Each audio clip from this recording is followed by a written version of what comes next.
welcome to this week's edition of Hey You Guys. This week we are coming at you from Pickering and we are at a place called Big Time Gamers Lounge.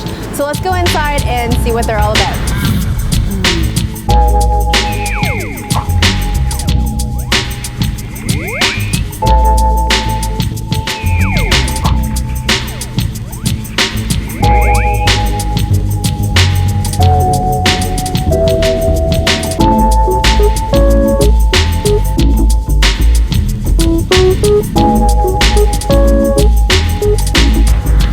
My name is Don and Fatima, and I am one of the owners at Big Time Gamers. Well, what I do here, besides being one of the owners, is we buy, sell, and trade video games, right from retro, current, to modern gaming, all across all platforms and systems and genres. Well, if you brought a big group of friends, we could do multiple things. First, you could shop, which is always a good thing for us. You could also partake in our new Plus Players Lounge. It's a pay-to-play lounge. It's in the rear or the back of our store, and basically it's all updated, top of the line equipment, including PS4 Pros, Xbox X's, Switches, and we also have a 110-inch video wall, a nice Samsung video wall. So we love playing on that. We also, if you can see, we have interactive TVs across all the consoles, right from Sega up to PS4, and you can also partake in some of those games as well if you're into retro games or more current games as well. Yeah, some of the rare consoles that we do get in, and we don't maybe have them in stock right now, but we do have some stuff, is like the TurboGrafx system, the Turbo Duo, 3DO, Atari Jaguar. Those are some of the really hard to get systems. Some of the older systems are Vectrex, Atari, ColecoVision, and Television. And then some of what they call the retro, more popular stuff, the Nintendo or the NES, the Super NES, the Sega Genesis, the Nintendo 64. And those are the cart-based systems. And then you start getting into the disc-based system, which is like the GameCube, Sega Dreamcast, Sega Saturn, Sega CD. Yeah, there are some game systems, consoles, as well as games that are harder to get, and I mentioned a bunch of them. And one is the Vectrex. It's an older system, wasn't really appreciated at the time because it was monochrome, built all in one system, not a really big following on it. You basically have to be a baby boomer or Generation X in your 40s to 50s to understand that system. The Atari Jaguar, very tough to get, and some of the Neo Geo products, they were an overseas console that came over here that was mostly known as for arcade, but they do have a handheld system as well as a TV console that you can hook up, but very limited at retail, just didn't do very well. Yeah, I mean, we like to carry a mix of gaming. Again, other people call it, if we call it retro, current, and modern, just because that's the way we look at it. It's a good to have a balance. I find, and I've told a lot of our customers, they enjoy, because there's a lot of categories or subcultures in the gaming industry. There's a lot of people that just like to play online games, brand new stuff like Fortnite, Apex. There's a lot of new release hounds, guys that brand new, this week Madden Football came out, NHL's coming out, they just want to buy that game. And then you got the families coming in for the Wii games, the Wii U, the PS3 kids games, and then you have the retro guys, the guys that want the old school NES collectors, as well as gamers, and then the hardcore collectors that want the high end. They call them heavy hitters, $2, $3, $4, $5, up to $1,000, $2,000, $3,000 games. So again, we're working on our inventory, but yeah, that's what we want to have all that stuff in stock all the time, for sure.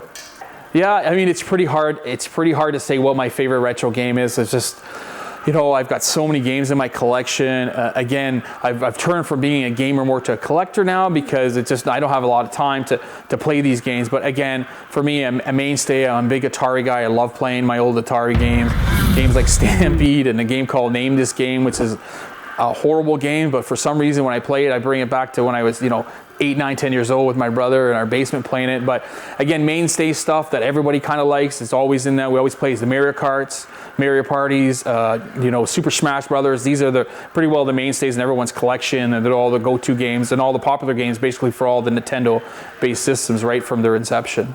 Sure, there has been 100%. There has been a resurgent to the point that there's a lot of people getting into the retro business.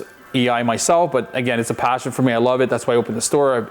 My dream is to open a store, and that's why I finally did it with the help of my family, my wife, and my staff. So the Resurgent is, I think what happens is when the new millennials came in, they never had a chance to play those games. Whereas baby boomers, we had those games, and a lot of the retail stores that are out there now, the corporate retail stores, just don't carry that product.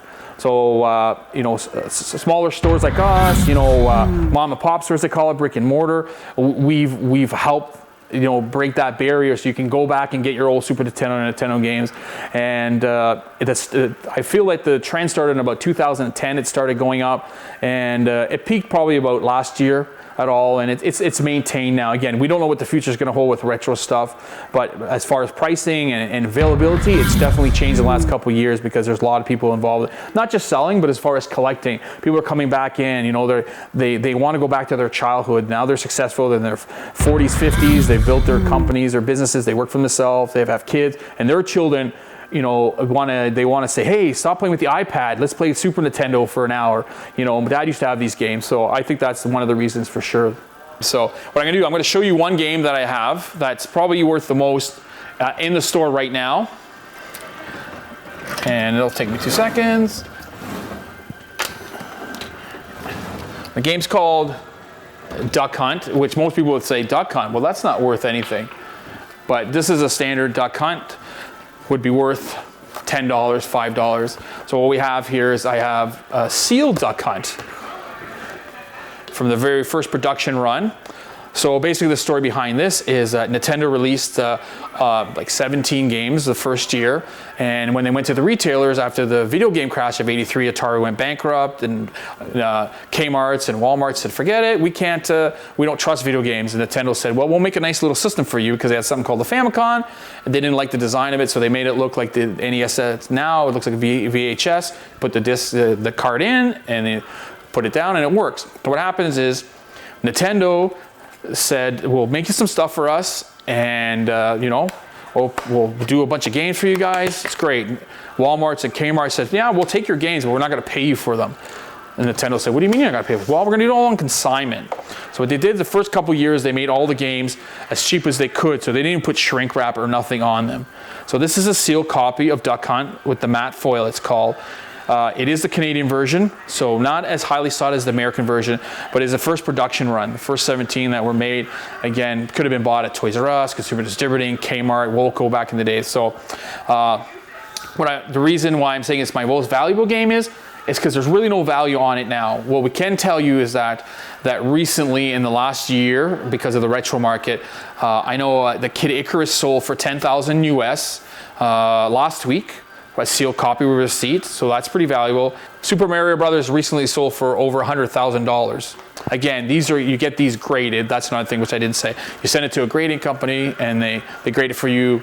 If you get a nice grade, then you're going to get more value for your game. So we're not at that point yet. Again, because do we want to send it over? What if it gets lost? That type of stuff. And there's a little bit of turmoil too in the gaming community now, because a lot of guys are getting their stuff graded, which is a cool thing, but there's grading companies. So which company you go to, who's got the market share of grading? So now we're waiting, what are we going to do with it? Do we send it to Wada's one company, and there's another one called VGA? Those are the two guys kind of fighting it out right now in the gate. So we're going to keep this baby in here because I don't care, I don't have it in my collection, but if it's valuable, I might want to sell it, and this way I can get other stuff for the store. But to answer your question, that's basically the most expensive game that I would have in my store right now. Again, I do have a variety of $300 to $500 games.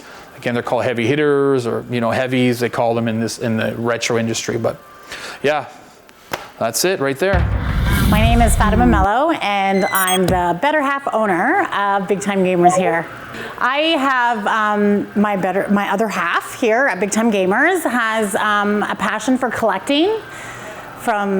We have marbles even, and video games, all sorts of video games, from retro down the line that he does not want to get rid of. So the trade-off was he would get a game store, so eventually he doesn't bring all this home. I want to be known as a place that everybody is welcome, no matter who you are, what your interests are. You can come in here, feel at home, stay and play in the lounge, come talk to us. We do want to really open up the sense of community. People always have an idea of their mind of what a gamer is, or try to pigeonhole people. And you know what? In the couple months that we have been open, there is no such thing. We have a wide variety of customers that come in, and we try to help them all.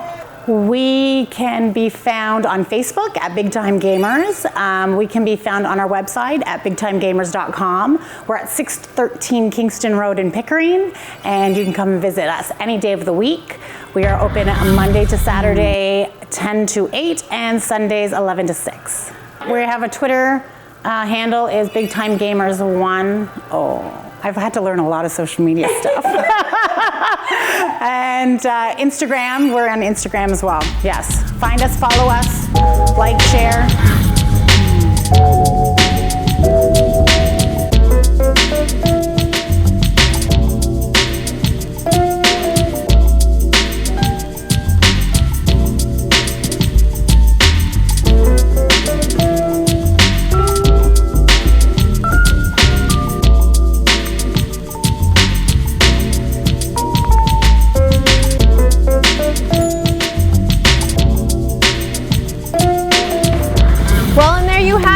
We hope you guys enjoyed what you saw here today, and if you really did enjoy it, come and give them a visit here in Pickering. All our socials are down below if you guys want to check us out, and we will see you next week. Bye!